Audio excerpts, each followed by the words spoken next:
Compared to Abacha, Abacha is better than Tinubu. Because Tinubu is pretending that he's a Democrat. He's pretending that he's a progressive and has deceived people to this point where he is fighting any political party that he believes would profile a candidate against his presidential election. And do you know why Tinubu is opposed to the other political parties or other presidential candidates running against him? Because he doesn't have the health and the energy to go out there to campaign. The campaigns will expose him as ill-fitted to continue to operate as president of Nigeria. He will not be able to do it. And do you know why he doesn't want P2B? Because in one day, Peter might go to 3 states, and it will expose the fact that he's not capable, because he won't be able to go to 2 states in 1 week effectively and campaign. That is the truth. So I want to assure Nigerians, do not be afraid. We have passed this route before. We cannot be bullied. Every dictator who has attempted to lord it over us in Nigeria has been defeated in the past. And this one will also be defeated. Chief of Staff to the President, Femi Gbajabiamila, was caught on video calling ADC lawmaker Leke Abejide, saying, quoting him, "Stay in ADC, fight them, scatter them. We like what you are doing." Does it give credence to insinuations that this Tinubu government is out to just muzzle opposition? Muzzle is understatement. They wish they can close their eyes, open it, and all opposition vanishes. This shows how worried they are about opposition political parties. They admit that they have failed woefully and that they are not able to deliver to Nigerians and convince them to vote for them in 2027. All that Tinubu said about opposition, he will send Akpabio to go and scatter them. Akpabio cannot take care of himself. Akpabio cannot take care of himself. How do you mean? Do you know why Akpabio was made a Senate president? Because he has numerous EFCC cases against him. So each time they present an issue to him, they show him his EFCC cases. And then he will bow. Because the day he stops doing their biddings, they will use EFCC and send him back to prison where he belongs. And he knows it. So Akpabio is like a zombie. By the way, he was my schoolmate in Unica. And you know that in Unica, he never distinguished himself in any way. So let us say he will just be another Senate president that has passed through the history of Nigeria. What legacy is he going to leave behind? He's a colorless presidential Senate president who has numerous EFCC cases. But one thing he forgets is that this present regime might cover him because all his cases, none has been concluded or terminated. The future parties that might take over power, if they are not his party and if it's not aligned to them, might also choose to continue the cases and send him to prison. So nobody should allow himself to be used the way these people are using all the people they have on their stable. And I want to ask everybody, look back in history where you started. Like the leader of the ADC in the Senate, Bamidele Okoyemi. Bamidele started with us in the student movement. He was a student in University of Benin where he studied law. We elected him as NAN's president under the military regime. And at that time, NANS was banned. Bamidele, you as NAN's president operated a band organization under the military regime of Babangida. Bamidele, what makes you think that if you can survive fighting against the military regime of Babangida as NAS president, that we will not fight against Tinubu? What makes you believe that? We should also ask our friend, who is the majority leader of APC, Professor Julius Ehovare. Julius, in all your life, you have carried yourself as a progressive, a Democrat. Can you say that what your party and you and your party are doing is you are living up to the tenets of what you proffered in the past as a comrade professor in University of Port Harcourt? Kanu Shobole honestly say that what we have today as government, which is participating in, are not a bunch of bandits in power. These are crooks, criminals, These are harsh words. and vagabonds masquerading as government officials. They are worse than bandits. They are killing more people than bandits. So they should be referred to exactly what they are. This is a bandit government, and Nigerians must wake up and resist them. Since you are talking of bandits and let's look at insecurity, we understand that in the last how many days now, over 120 people have been killed, reportedly killed in Northwest, Kwara, Kebbi, Benue, Plateau. They are, as a matter of fact, killing fields. And Nigeria currently is number 4 on terrorism index, death arising from terrorism globally. Would you say that this government has lived up to its expectation and promises of fighting insecurity, or it has abandoned the Nigerian people?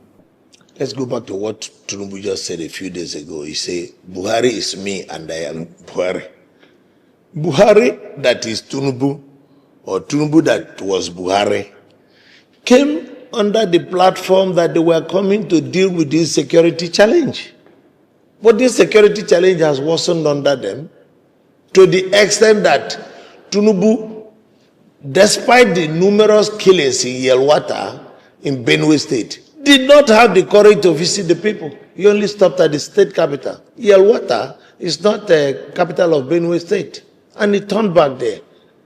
From there, he went to Plateau. He stopped at the airport. Commander-in-Chief, the chief security officer of the country, was so scared that he couldn't go to visit Yelwata, the community in Benue State, where loads of people were massacred. Commander-in-Chief and the chief security officer of Nigeria could not enter Jos. He just stopped at the airport, turned back. And the governor of Plateau State stopped at the airport. Drove in an armored car, armored personal carrier, to go and visit the people. So if the governor was so scared to go in an APC in Jos, that will show you that they have admitted that on the issue of security, they have failed woefully. So there is no area you can talk about them having succeeded or performed creditably, for which they should be given another opportunity. And that is the reason why they are afraid of the 2027 election. All right, let's look at 744 Boko Haram terrorists were released back into the Nigerian society by this government. Do you think terrorists deserve to be de-radicalized and reintegrated into the society? I will leave the APC government that has taken that decision to answer that question. If they are satisfied, let them release them. If they are not satisfied, let them keep them. So if they are satisfied that they release them into the system and they continue in their old ways, it is the cross of the APC government. They should deal with it. So the issue of whether they have been de-radicalized or not de-radicalized is not for us laymen. We are not part of the de-radicalizing process. So let them deal with it. But if you may recall, there are things Nasiru El-Rufai said about bandits in the past, that there are no repented ones. You see, when in 2023, a lot of my friends were celebrating that at least we now have a Muslim ticket. Muslim ticket. I was thinking the whole essence of the Muslim ticket was to give the government, if they got into power, opportunity of reaching out to these bandits who were radicalized using maybe the wrong forms of Islam, to reach out to them and get them to change. But the way a lot of people were celebrating it, it was like, once you have a Muslim ticket, all the problems of Nigeria is solved. But I thank God today, and I like to ask a lot of those people who voted for the Tinubu government because it was a Muslim ticket, how come Gilbert Chagori, a Christian, a Catholic, is getting all the contracts? He's getting all the lofty contracts. It's like they have forgotten that Gilbert Chagori is a Christian. His mother's name is Alice. Look at Lagos Calabar Coastal Highway, Gilbert Chagori, Christian. Lagos Badagry Sokoto Highway, Gilbert Chagori, Christian. The Apapa Wharves and all the things in the wharf, Gilbert Chagori, Christian. So, did you vote Muslim ticket so that Gilbert Chagori, the son of Alice Chagori, a Christian, a Catholic, could get all the jobs? So when people are voting, relying on religion, they should stop deceiving themselves. And this one should be a big eye-opener. Tell me any Muslims who have got 1/100 the amount of contracts that have been given to Gilbert Chagori, a Christian. So they use all this subterfuge of religion and tribe and ethnicity to deceive people into voting for them. And then once they get into power, they move on. So today, the people are suffering. Today, the people are crying. What do you make of the comments of the Senate President, Godswill Akpabio, on the floor of the Senate, that insecurity will end after 2027 elections? I consider Akpabio as, and I won't take anything he says seriously. Whatever he says that suits the convenient of the moment, he just says, and most of the time you notice that when he says such as, he laughs over it. He's just a clown at best as Senate President. And I think nobody should be taking him seriously when he says all this stuff. Lest I forget, we are almost approaching the elections. We are almost like 8 months from the elections. And the call for the INEC chairman has almost died down. In your own assessment, if the man refuses to resign and Tinubu refuses to fire him, what should be the plan B of the opposition? Resist it. Resist it by every means necessary. If Amopitro, the INEC chairman, conducts this election, he would rig it. You will have more crisis. If you conduct 2027 election with this dubious electoral act that has just been amended by this present National Assembly, nothing will come out of it. Nothing good can come out of it. So all the opposition political parties should quickly transform to vibrant opposition political parties and distinguish for themselves those who are pro-Tinubu and those who are really opposition. And those who are pro-Tinubu, like the Tinubu faction of PDP, should go ahead and follow Tinubu. While the other genuine opposition should be prepared to transform into a resistant movement that must resist all these things. We cannot sheepishly walk into the next election. It is a landmine. It is unacceptable. I like it that when ADC could not secure the Eagle Square, could not secure the Dome or the MKO Abiola Stadium, that when they even got an event center and the government attempted to stop the event center, we said, do it on the road, block the road and do it. That is the resistance. And when they got into the event center and the electricity was cut, they should proceed, and they proceeded to do it. You don't need electricity. Nigerians don't have electricity. People were complaining about heat. What is wrong with it? Nigerians are suffocating. So that is how a resistant movement is born. Their leaders should be willing to offer themselves for arrest and detention. Chubu Okadibo joined Buhari in a march where he was tear-gassed and he died in the process. It is one of the sacrifices you make in building a democracy. You don't pick democracy on the road. Democracy must be won by struggle. And those who don't have the courage to lead the struggle can now flee in exile and begin the campaign abroad. There is a lot to be done. Those who will stay here resist it, those who will go outside the country to resist it, and those who will be in different areas resisting it. Opposition political parties must transform to resistant movement. ANC was a resistant movement and a political party to contest election. So ADC should be a resistant movement against this government and an opposition political party to contest election. The people on the streets fighting for you. So the leaders should be fighting for themselves. The workers should be fighting for themselves. And they should reach agreement with all the groups they are expecting their support. Not the leaders. Not the leaders.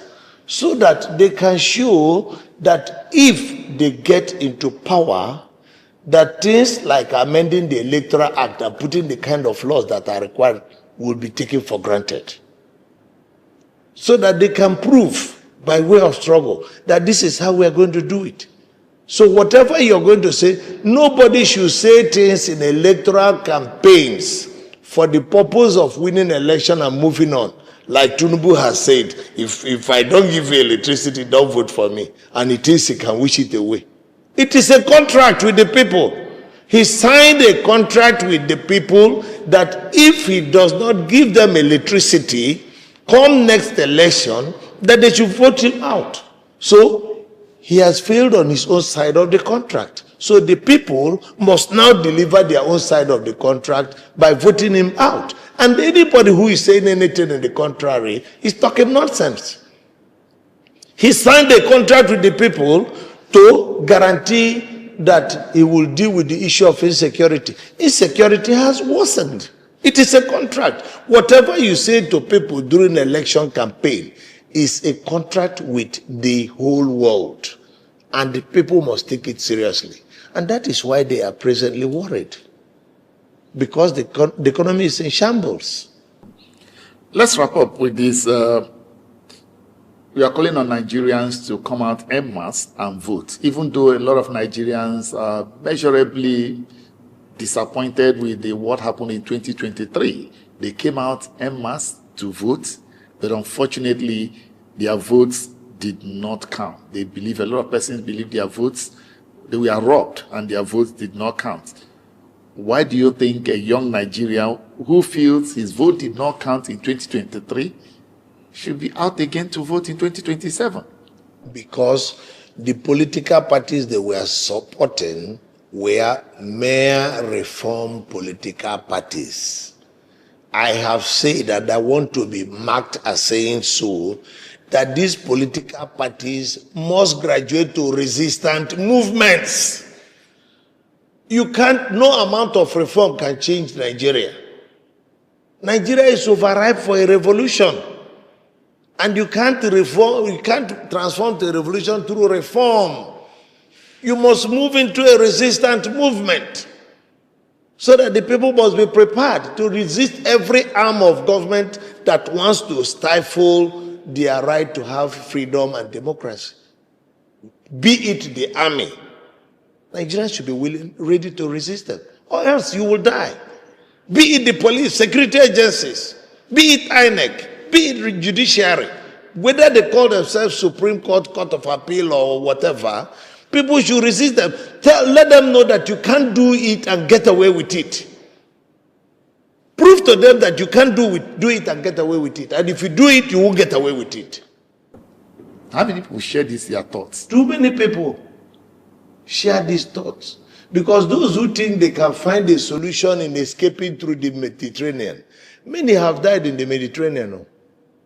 So many young Nigerians who lost the courage to fight decided to escape through the Mediterranean. They died there. So many who thought they could escape through Sahara Desert. Many have died in the Sahara Desert. So many who thought they could flee to Ghana have been beaten up and killed in Ghana. So many who ran away to South Africa have been killed in South Africa. So many who are in different parts of the world are undergoing all manner of torture. Some who decided to go through negative ways of doing drugs are in prisons. Some of them who decided to do Yahoo are also in prisons. So everybody has been pushed to the wall. Once you're pushed to the wall, you resist. You don't continue to give excuses. You don't continue to throw lame boxes. You resist by every means necessary. Every means necessary. And that is the only way you can survive this government. And when you are resisting it, and anybody tries to tell you to do anything the contrary, remind them that Buhari resisted the Obasanjo regime and used it to win power. Remind them that Tinubu, don't be afraid of Tinubu. I am one of those who went to Dubai alongside this Tinubu to invite Nuhu Ribadu to come and be the presidential candidate of ACN. 10 of us.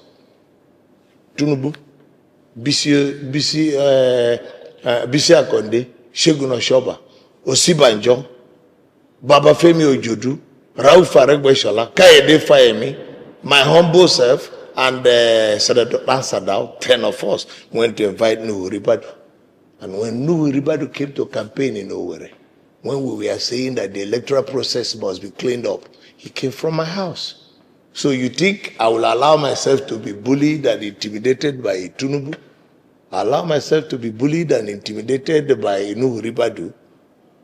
When we fought against the June 12 struggle, did I not work on the same platform with Dele Alake, who is now present Minister for Mines?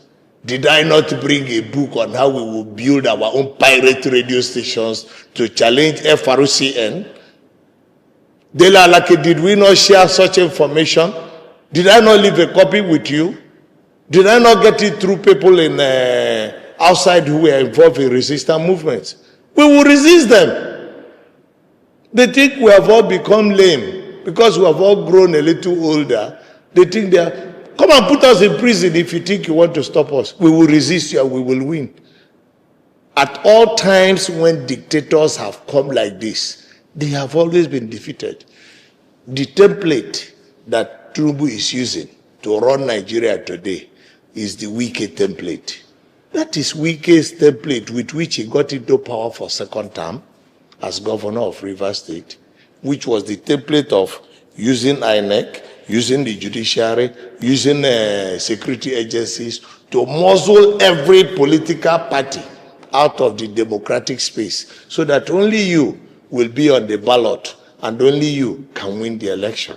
That template may have worked for Wike in Rivers State, but Rivers State is not Nigeria. Immediately Wike got into Tinubu's government. I know the reason why he was invited is so that he can come and sell that template. Tinubu, you have bought a bitter pill. You can't swallow it. You can't force it down the throat of Nigerians. We won't accept it.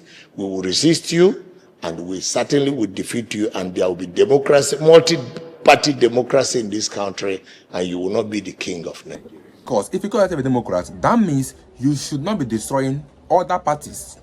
Election is more interesting and more democratic if we have parties that are contesting, if we have oppositions. But APC governments right now, they want to remove anything opposition. I don't know what they are scared of, because Tinubu government, they have over 31 governors to themselves. They have the INEC to themselves, judiciary to themselves. They have the courts to themselves, the judges to themselves, because we have seen them build houses for judges. That means they've done something for the judges, and judges have to do something back. But why are they not scared of the ADC? Because they know that the crowd that the ADC pulls, that it will be hard for even INEC or anybody to actually rig the election, because if they do it, it might warrant to something that will not be nice for our country. Because right now, people are tired. People, just imagine the crowd that went to storm INEC in Abuja. That crowd alone, imagine. Then when election is rigged, then you should know the crowd that the masses will pull, because Kwankwaso alone has a lot of crowd. P2B alone has a lot of crowd. Then imagine when these two come together, it's going to be a formidable force that APC cannot resist. This is why they are scared. Yes, they have the judges, the INEC, but right now, INEC chairman is even on the run safe, because right now, Nigerians are mean to catch that man.